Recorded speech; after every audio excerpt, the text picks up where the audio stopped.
Friends, welcome to my channel. Don't forget to like and subscribe. It's not difficult for you, but it's nice for me, and we're starting.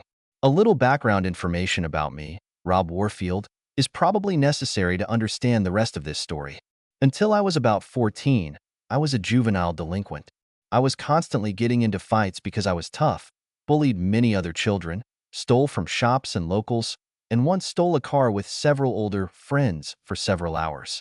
At the age of 14, I was placed in foster care because my parents could no longer treat me. I know that many children have terrible experiences in foster care. Fortunately, that wasn't the case for me. My foster parents were big, tough, business people. I had to stick to the line. My foster father played lacrosse in college, and one of my foster brothers, a year older than me, also played lacrosse. Working odd jobs, I was able to save enough money for a lacrosse stick. My adoptive parents sought my admission to the lacrosse league, and I constantly trained with my brother and father. It turned out that I had grown to almost the perfect size for a lacrosse striker. Since I turned 18, I have been exactly 6 feet 1.25 inches, 186 centimeters, barefoot, and 196 pounds, 89 kilograms naked. In short, by the time I turned 18 and graduated from high school, I was good enough to get a scholarship to a Big Ten school. I started 3 years, sophomore to senior, as a college striker, earned a degree in electrical engineering in 4 years, and received a number of lucrative job offers when I graduated. I met my wife Jasmine, a marketing specialist at ACC school, shortly after I graduated. We got married when we were both 24 years old and enjoyed life as a highly mobile couple. My wife Jasmine and I met Evelyn Simmons and her husband Brett when we moved to North Carolina when we were both 26 years old, in search of a better job. Evelyn and Brett are 3 or 4 years older than Jasmine and me, and they were the most beautiful couple we'd ever seen. Women's appearance is often exaggerated in stories, but this was not the case with Evelyn. I truly believe that at the time we met, ever since she turned 18, Evelyn had never been in a room in her life where she wasn't both the most beautiful and sultry woman. I don't know much about men's looks, but judging by the reactions of women, Brett was practically in the same class as Evelyn when it came to looks. Although I liked Evelyn, I admit that she was a bit prim at first, but she was clearly also kind and empathetic. Surprisingly, she was almost shy, given her looks and the fact that she was really smart. Shyness was an unexpected quality. Along with Brett and Evelyn, we met socially with a number of other couples around our age in the North Carolina Research Triangle area. Among them were Cindy and Dale, Sue and Rick, as well as Mandy and Carl. However, after we lived in North Carolina for a few months, Jasmine and our other friends seemed to have changed. They seemed to look down on Evelyn. It was hard for me to figure out why until I realized it was jealousy when I overheard a conversation in my kitchen between Jasmine and 2 of her friends. I was working on a project outside the kitchen area of our house, and since it was a nice spring day, the windows were open. God, Jazz is my wife's nickname, given by her friends, although I never called her that. That fool Evelyn really freezes me. You see how my husband Dale drools whenever he's around her, Cindy growled. She's the prettiest girl in the neighborhood, and she always seems to be flaunting her wares, Sue added. Rick and I had the biggest fight over her, after he was even more obvious than Dale drooling like a lovesick bloodhound. Rob isn't that obvious, Jasmine interjected, but like the rest of the troglodytes we're married to, I'm sure he stares at her from behind his ubiquitous aviator sunglasses when he's around that fool. I'd love to confuse that fool, Cindy giggled, while Sue supported the word fool by joining in Cindy's fun, ripping Evelyn off her pedestal and calling her all sorts of names that were both wrong and inappropriate went on for at least another 5 minutes before I got tired of it. I loudly announced my presence by bursting through a side door and walking into the kitchen, finally ending the slanderous party for a while. Oh, hi, Sue. Hi, Cindy. I smiled, pretending to have just walked up. Just a little girly chatter. Jasmine smiled back, graciously allowing him to kiss her on the cheek. I chatted with him for a while, drank a bottle of iced tea, and then announced that I was going to do some odd jobs right under the kitchen windows. Soon after, Sue and Cindy left, so the put Evelyn down party broke up. The way the 3 of them were talking really pissed me off. This was especially insulting. Since both Sue and Cindy had undoubtedly molested me in the past, I can easily distinguish molestation from flirtation, and it was a hit and run, and yet they called Evelyn, whom I had no reason to consider promiscuous, a fool. I was also worried about Jasmine's attitude. She's changed since we moved to North Carolina, or maybe the real she was coming out, because I never saw the evil, snide side of her that I've been watching for the last few months. Anyway, whenever our group of friends got together, women never ostracized Evelyn in mixed groups because of how good-looking her husband Brett was. I tried to be as nice to Evelyn as possible to compensate for the subtle ways women avoided her. Evelyn never dressed particularly provocatively. She just had so much natural beauty, sultry and poise that she couldn't hide it. We had been living in the Research Triangle area for about a year when the tragedy occurred.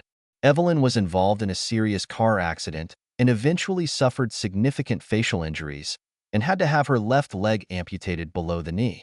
Even after several months of plastic surgery and rehabilitation, she did not look well, including because the left side of her face was covered with scars that no plastic surgeon, regardless of skill, could completely fix. The saddest thing was how other women reacted to her accident. Although they seemed sympathetic in Evelyn's presence, they seemed almost joyful behind her back. I wouldn't be surprised if at least Sue, Mandy, and Cindy and I hoped not Jasmine were satisfied that stupid Evelyn was removed from several positions. The way Evelyn was treated wasn't my only complaint. Jasmine had definitely changed, and by the time we'd been living in North Carolina for about 18 months, I liked Brett, Rick, Dale, and Carl less every time I talked to them. They all played football at small colleges, Division III, and somehow thought it was better than me playing lacrosse at a Big Ten school. I never tried to explain to them how naive it was. Athletes from the Power 5 conference, which includes the Big Ten, tend to belong to a completely different class than Division III athletes. Jasmine seemed less affectionate than when we got married, much more snide and more concerned about material things. I talked to her about these changes, but she either explained that her ideas were just maturing, or that I was making them up, or that I was becoming more sensitive. As for the guys from our group, I only talked to them when we had social events with our wives. I joined an amateur softball league, started taking tennis lessons, and made another group of male friends who were easier to get along with. The first significant event occurred about 3 months after Evelyn's accident. I visited her in the hospital several times, helped her get in touch with an excellent rehabilitation center, and she had a prosthetic lower leg installed. I was jogging in a local park when I passed a secluded grove in which there were a couple of benches, and I heard what I thought was a sob. I stopped my run, wondering if anyone was in trouble, and entered the grove. Evelyn was sitting on a bench and crying. I walked over to Evelyn, sat down next to her, and touched her hand before she even realized it was me. She flinched when I touched her hand, but when she saw that it was me, she buried her head in my shoulder and continued to cry. I hugged her and just let her cry for a few more minutes.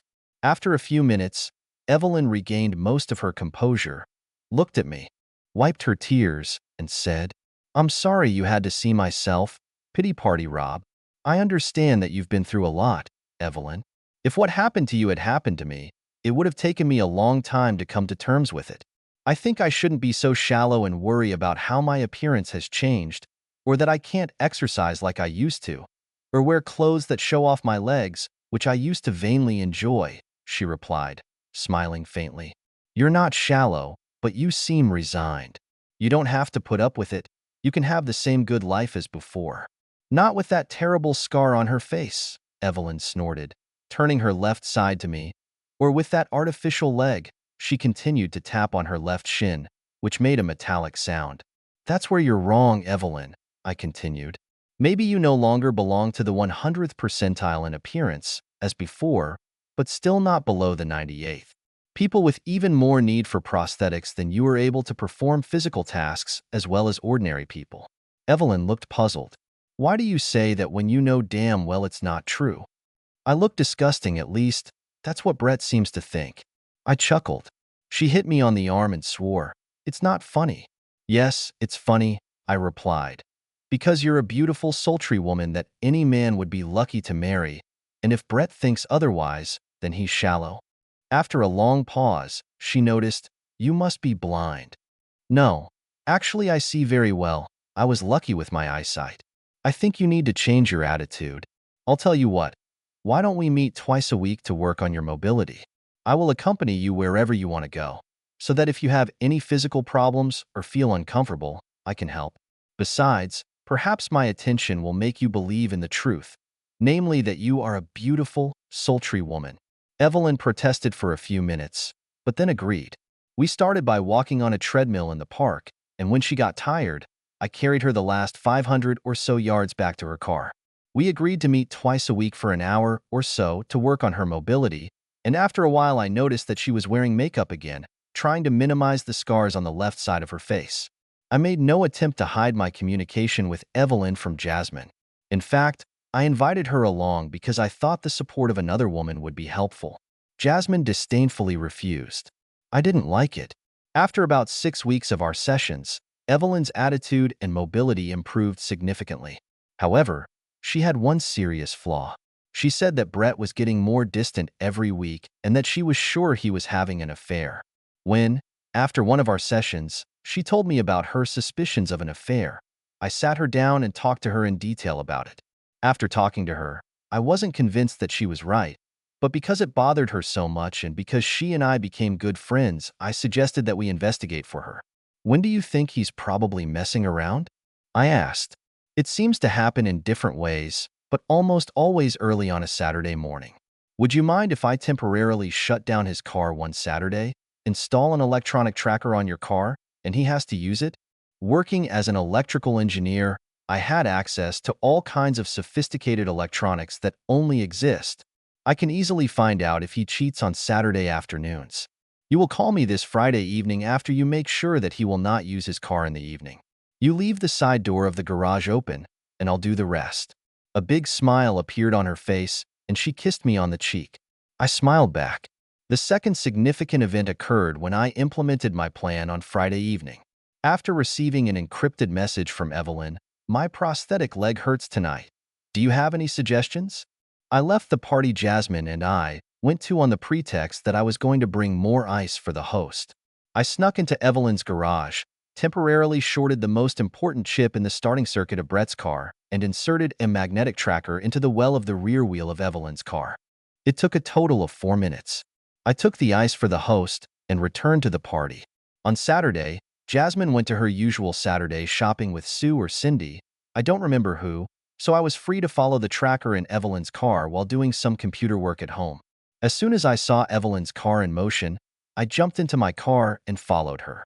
Imagine my surprise when I found it parked in front of Mandy and Carl's house, right next to Jasmine's car. I knew from conversations at the party on Friday night that Mandy was out of town. I parked in the next block and sneaked behind Mandy and Carl's house. There was no one in sight on the ground floor, but there was noise on the second floor. It was risky, but I tried the back door handle and found that the back door was unlocked. I took off my shoes, sneaked into the house, and went upstairs. My surprise turned to anger when I heard the sounds of love in the master bedroom and saw on the same king-sized bed Brett using Jasmine and Carl using Sue. My instant desire, based on my past life as a tough juvenile delinquent and my aggressiveness when I was playing lacrosse striker, was to break in and beat the shit out of Brett. However, I was criminally trespassing on Carl's territory, so I knew it would end badly for me. Instead, I took some candid photos on my smartphone. The camera angles weren't very good, but if you look at all 6 different photos that I took, I think you can tell who these 4 participants were. Jasmine's face was certainly clear when she rode Brett cowboy style, as was Sue's face when she rode Carl. In one of the photos, Brett's face was also very clear. Carl's face was unclear, since he was lying face down and farthest from me, but this was his bedroom, and those who knew him would be able to tell that it was him. After taking and quickly reviewing the photos, I sneaked back downstairs, put my shoes back on, and left. I had no doubt in my mind that the scammers would switch partners after the first love. Just because I needed to do something, I flattened the 2 rear tires of Jasmine's car, then drove to Evelyn's house. I don't think I've ever been so angry in my life. I've only been able to control my emotions because in the last few months I've developed other emotions that I've never felt so strongly before. I called Evelyn on the way to her house, told her I wanted to talk, and asked her to get some booze, which she might need, considering what I was about to tell her. All I needed was a brief conversation with Evelyn.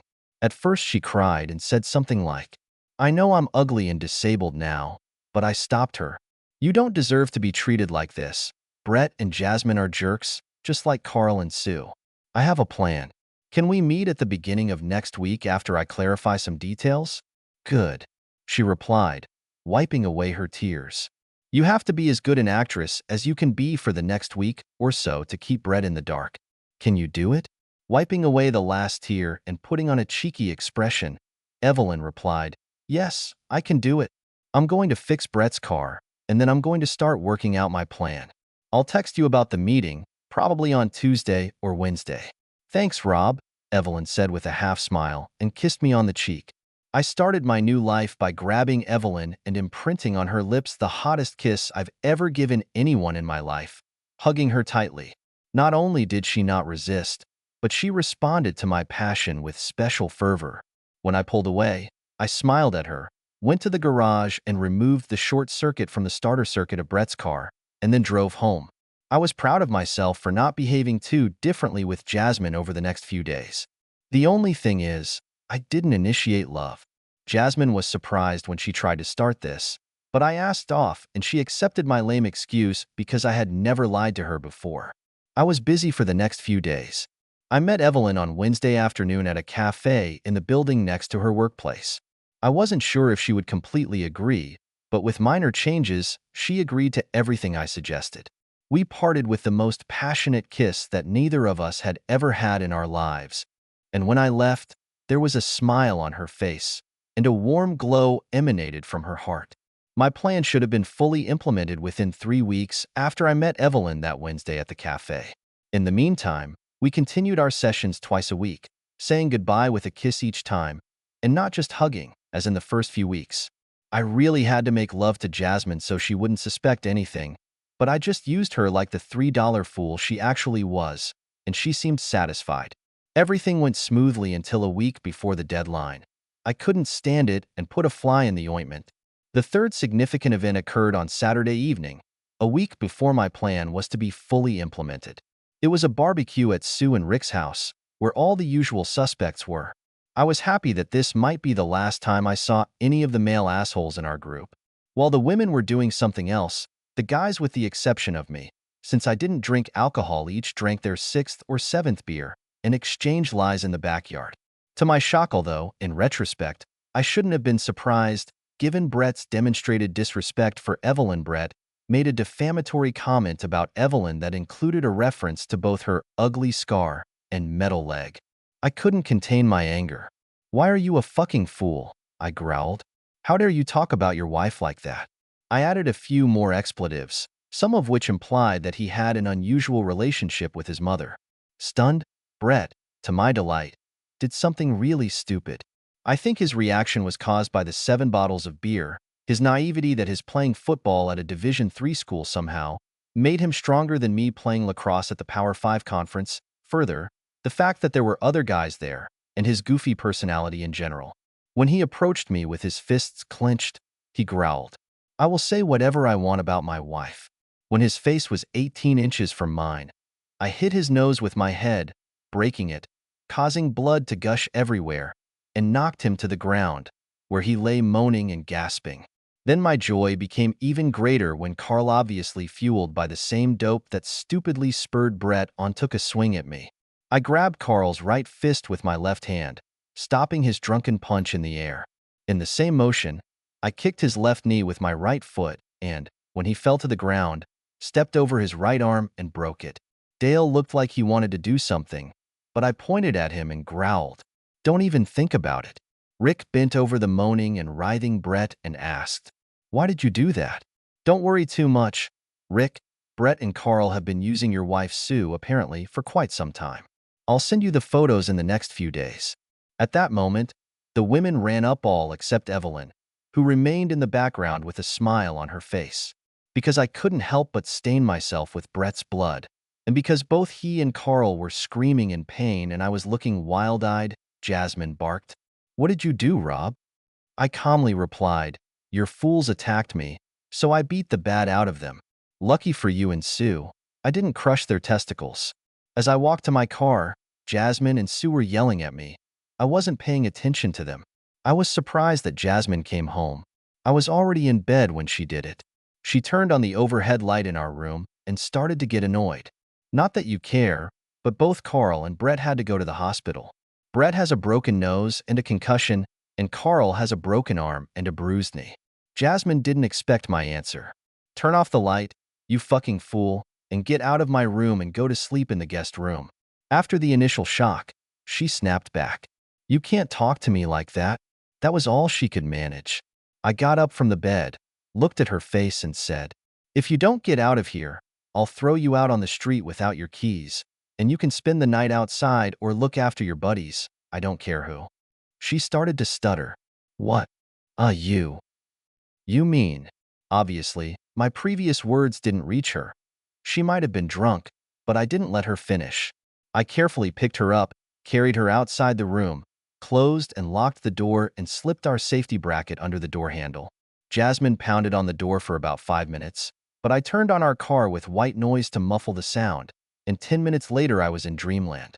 On Sunday morning, I called Evelyn and asked if she would mind if we sped up our escape. I have to do something on Monday, but I'm fine with any time after that.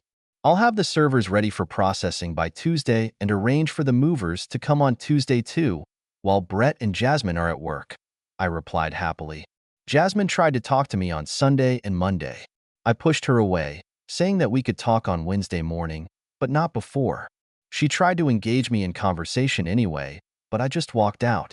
I didn't eat any meals with her and didn't communicate with her in any way until Tuesday. After Jasmine left for work on Tuesday morning, the movers came to our house. They loaded into the van what I wanted to keep. Then, after making sure that Brett was gone, I followed them to Evelyn's house. There we loaded all the things she wanted to take from her house. When the movers were finishing work, a guy appeared who was assigned to take Evelyn's car to Austin, Texas, and we gave him her keys and instructions. As soon as the movers and the driver were taken care of, I called and told them to serve Brett and Jasmine at their offices. At the same time, I sent photos of the cheaters from my phone to Rick, Mandy, Brett, and Jasmine. Then Evelyn and I kissed passionately and got into my car. As soon as we left the Research Triangle area, Evelyn grinned.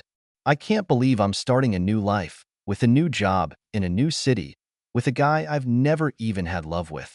This last problem will be solved when we stop in the Atlanta area tonight. You know damn well it's going to be amazing, because I love and respect you, and you respect me, I grinned. Evelyn laughed, kissed me on the cheek, and then started chatting about our new life and temporary housing in Austin next to our new job until we could find a house we liked. I learned a few things that night. I can't say that it was a surprise, but I was certainly glad to receive confirmation. 1. The presence of a scar on Evelyn's face and the absence of a leg below the left knee had nothing to do with the pleasure of love. 2. When you are wholeheartedly in love with someone and get out of a bad situation, love brings the same emotional satisfaction as physical.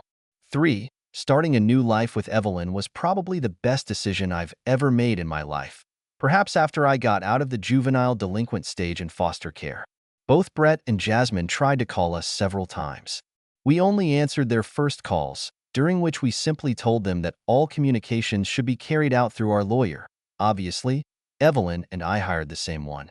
We had already split all the cash and securities we had 50-50 with our future ex-spouses, and were ready to either sell our houses or offer them to buy them back. Rick and Mandy called us too. They asked for further clarification about the photos I sent them. I provided additional explanations, as well as the name of the lawyer Evelyn and I worked with. We never found out what they did with this information. 7 years after we moved to Austin, I consider my life with Evelyn to be perfect. She now has 3 different prosthetics for 3 different situations, including one that allows her to jog easily while we push our 2 children in strollers. At first, she was shy about appearing in public in anything but long pants, but I convinced her that even with a prosthetic leg, her legs were amazing, and now she wears shorts or skirts without hesitation. We declare our love to each other every day, and this is absolutely serious. We don't know what Brett and Jasmine are doing. We don't care at all.